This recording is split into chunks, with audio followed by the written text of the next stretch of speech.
Chicken Little! What is it? What's going on? The sky is falling! The sky is falling! The sky is falling. Are you crazy? No, it's true. Come with me. No, son. What? When it comes to storms, this has to be one of the strangest of the modern era. This story began back on May 25th when the National Hurricane Center announced to the world that our first named storm of the Atlantic hurricane season was born. In its early life, Alberto drifted across the warm waters of the Gulf of Mexico before making landfall on the Florida Panhandle on Monday, May 28th, as a subtropical storm, eventually blossoming as a tropical depression. But in a strange twist of events, unlike most tropical systems, Alberto's strengthening did not occur until it was well over land and situated in Tennessee, some 24 hours after making landfall along the Florida Panhandle. But this storm did not stop in Tennessee. It continued on what would become an historic track into the Great Lakes, reaching Lake Michigan as a tropical depression on Wednesday, May 30th, all the while looking more impressive than it did over the Gulf.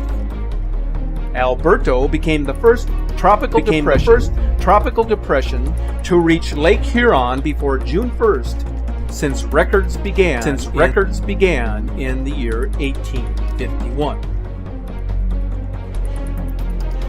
This NOAA scientist, they're young, 36 or so year old scientist, he's out there in the hallway on this break, and he made this statement: just wait till you start seeing these hurricanes forming over land. Whoa, hurricanes don't form over land. You can't graduate from weather school and become a meteorologist and even think that or believe that.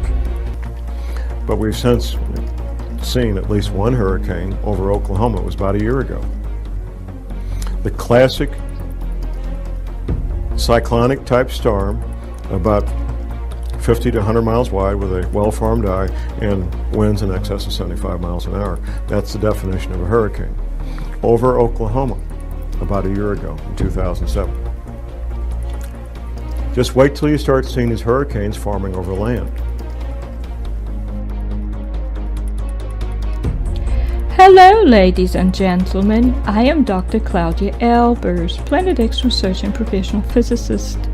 And today I'd like to bring to you another one of my articles. This one's entitled NOAA Says Cyclone Ulma Was Impossible. The cyclone seemed to actually form over land. Which is supposed to be impossible. The storm was supposed to have formed in the Pacific and have then moved inland, bringing high winds and snow to Colorado and Arizona. But how is it possible that a cyclone formed at this time of the year and that it intensified as it moved inland? If the storm formed over the Pacific, shouldn't it have caused the most damage as it reached the California coast? Isn't that how hurricanes work? The cyclone seemed to actually form over land, which is supposed to be impossible, because cyclones are supposed to need warm ocean water in order to sustain the high winds and precipitation. So we have a hurricane which formed over the Pacific but not affect California with hurricane force winds, which is impossible. A hurricane formed before March 15th, which according to NOAA is impossible since it is over 2 months before hurricane season. A hurricane that forms over the ocean and moves inland is supposed to quickly lose strength, but yet this one strengthened, which is impossible.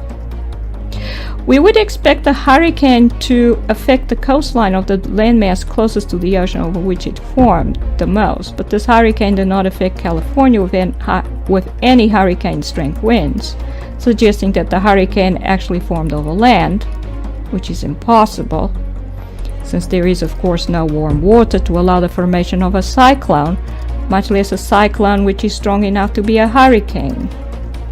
So according to everything that NOAA and meteorologists know, Cyclone Ulmer was impossible. How do they explain it? Where is the explanation for everything they have and seem to know about cyclones being wrong? The cyclone seemed to actually form over land, which is supposed to be impossible. Whoa. Hurricanes don't form over land. Hurricanes don't form over land. Good evening and thank you for joining us as this winter without end raises its ugly head once again. Tonight, Atlantic Canadians are caught in its icy grip as hurricane strength winds whip up a massive blizzard. We should be well past winter by now, on this 6th day of spring. But as the storm lashes the East Coast, freezing temperatures are refusing to relent across the country. Here at the height of the storm, the snow is accelerating, and so is the wind. This is not a hurricane. It is a blizzard, but it's a furious blizzard. Good evening, and it's great to have you with us here on a Thursday night. We have a lot to get to, and we're going to begin tonight with that deadly storm. You've heard meteorologists calling it a bomb cyclone because of how quickly the pressure drops and how severe the weather conditions become. Well, tonight, hear the proof. Several reported tornadoes, this one near Paducah, Kentucky, ripping the roof off a church with a preschool inside. Luckily, no one was hurt. That system also unleashing a crippling blizzard with hurricane force wind gusts. In fact, the entire Chicago metro area was under a tornado watch for much of the day. Tonight in Denver, 24 hours after those pictures we showed you last night here, some drivers were still trapped today. Our team made it to them. Tonight, millions are nervously watching the skies from the Midwest to the South. It's a legit tornado. Multiple tornadoes reported already as a massive deadly storm moves east. The storm packing powerful winds, gusts above 70 miles per hour, flipping trucks Wednesday in Amarillo, Texas. In Colorado, the National Guard and state troopers still helping rescue drivers after a blizzard trapped hundreds of cars. We've got to get a move for the snowplows to come through. The bomb cyclone has moved on, but we're right in the middle of I-25. This stretch of freeway between Denver and Colorado Springs is still a parking lot.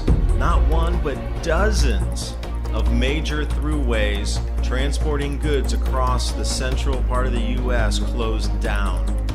The closed interstate list to the point, but they didn't even include Texas, which also has its own list. Winds blowing at reported 100 miles an hour, confirmed at 92 miles per hour in Colorado, blowing trains off tracks. What's this, 26 rail cars tossed off the tracks from wind? Record flooding, historic flooding. Where do we keep seeing this word historic coming from? Now, by 1985, the government knew full well what would be happening 20 years later. They knew the events that would be occurring and why they would be occurring. And they knew they needed a cover story to keep everybody calm and peaceful, going to work every morning, paying their mortgage, and being good little citizens. So the cover story they decided on was global warming. And it's been very effective.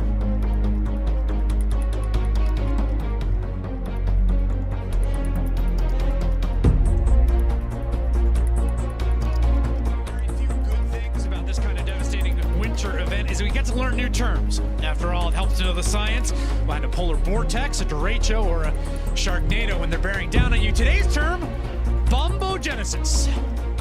Well, this storm is expected to bomb out offshore, and that's a short word for the meteorological phenomenon called bombogenesis. Bombogenesis. Bombogenesis. Bombogenesis. What is bombogenesis? It's kind of a catchy meteorological term, I'd say, with my weather buddies.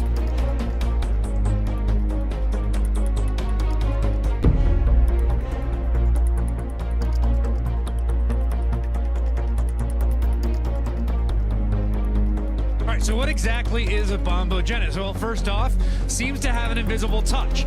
Low pressure system reaches in and grabs right hold of another system. Usually this happens out over the ocean. Usually this happens out over the ocean. But the Juno storm we see today isn't too deep. Two systems meet, there's a central pressure drop of at least 24 millibars in 24 hours. You've got bombogenesis. Normally one system could leave, but it won't go. And now the eastern seaboard can't feel a thing from their head down to their toes. That's bombogenesis. You want it, you got it, now you know. So go out and put on your snow studio, because this is the state of emergency we live in, and this is the snow we're given. Good evening, and it's great to have you with us here on a Thursday night. We hope you're indoors. We begin with that massive and deadly winter storm, what's called a bomb cyclone, and it is living up to its name tonight, slamming into the east. And just look at the scope of this storm. Along the east coast, several states of emergency as we come on the air. Tonight, the devastating nor'easter, a bomb cyclone, unleashing its power. In Massachusetts, hurricane-force wind gusts, and in Situate on the coast, some of the worst flooding in recent memory. Homes and businesses inundated. You can see just how hard these waves are crashing against this seawall. It's crashing the water up over the roof of these houses. In Boston, fire trucks driving through floodwaters. First responders making water rescues. This NOAA scientist, they're young, 36 or so year old scientist, he's out there in the hallway on this break, and he made this statement.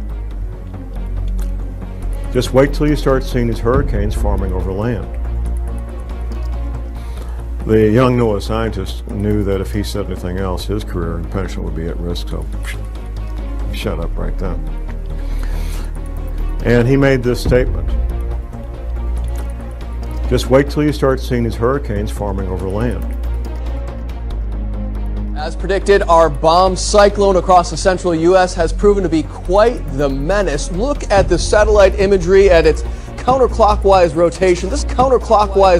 This is a great indicator to meteorologists that this storm strengthened significantly in a very short amount of time. In fact, 968 millibars was the central pressure recorded on Wednesday afternoon. That's a pressure reading we would see perhaps in a Category 1 or Category 2 Atlantic hurricane, for instance. Perhaps in a Category 1 or Category 2 Atlantic hurricane, for instance.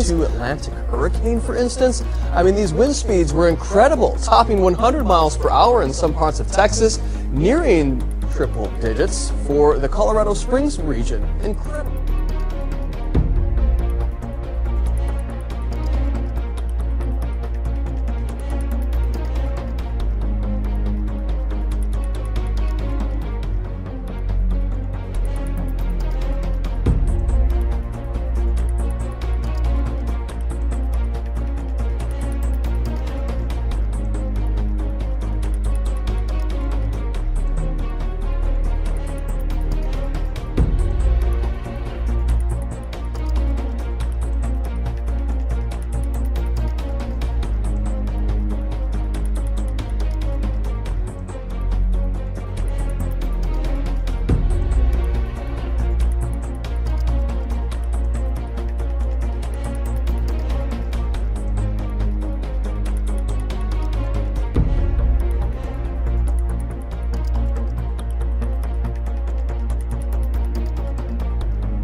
frog is a cold-blooded animal, and humans are warm-blooded, so our body burns energy or perspires to maintain the same 98.6 degrees.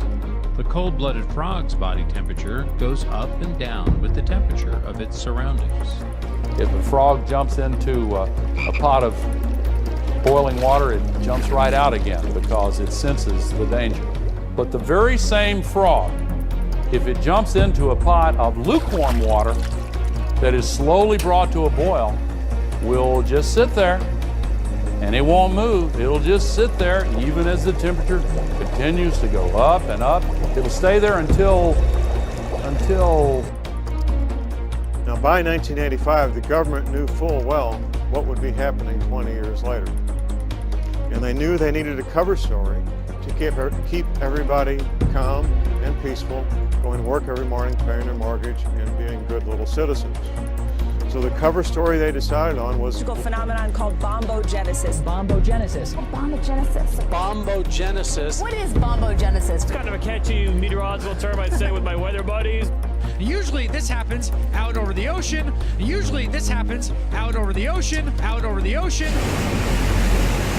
In Massachusetts, hurricane-force wind gusts. Hurricane-force wind gusts. And in Situate on the coast, A crippling blizzard with hurricane-force wind gusts. Tonight, Atlantic Canadians are caught in its icy grip as hurricane-strength winds whip up a massive blizzard. Take a look at this big circulation spinning about. As of the latest advisory, it was near 974, making it the lowest pressure in 100 years there. Quite the menace. Look at the satellite imagery at its counterclockwise rotation. This counterclockwise rotation, a pressure reading we would see perhaps in a Category 1 or Category 2 Atlantic hurricane, for instance. Perhaps in a Category 1 or Category 2 Atlantic hurricane, for instance. I mean, these wind speeds were incredible.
The cyclone seemed to actually form over land, which is supposed to be impossible.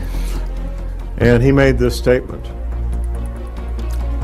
just wait till you start seeing these hurricanes forming over land. Whoa, hurricanes don't form over land. Hurricanes don't form over land. Hurricanes don't form over land. That's... Now, by 1985, the government knew full well what would be happening 20 years later. And they knew they needed a cover story to keep everybody calm and peaceful, going to work every morning, paying their mortgage, and being good little citizens. Now, it's true that no single event makes a trend. But the fact is, the 12 hottest years on record have all come in the last 50. Heat waves, droughts, wildfires, floods, all are now more frequent and more intense. We can choose to believe that Superstorm Sandy and the most severe drought in decades and the worst wildfires some states have ever seen were all just a freak coincidence. Or we can choose to believe in the overwhelming judgment of science and act before it's too late.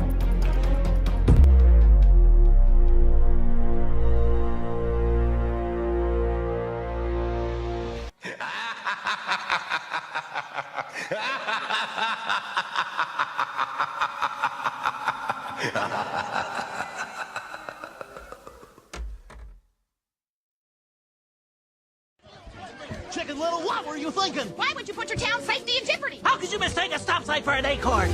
But it big acorn level fly. What did he say? Big acorn level fly. Ladies and gentlemen, it's just gibberish. Gibberish of an insane person. Oh, come on, Buck! Your kid went and scared us all half to death. Well, tell you folks, my son, you know, kids do crazy stuff. No, Dad. You gotta believe me.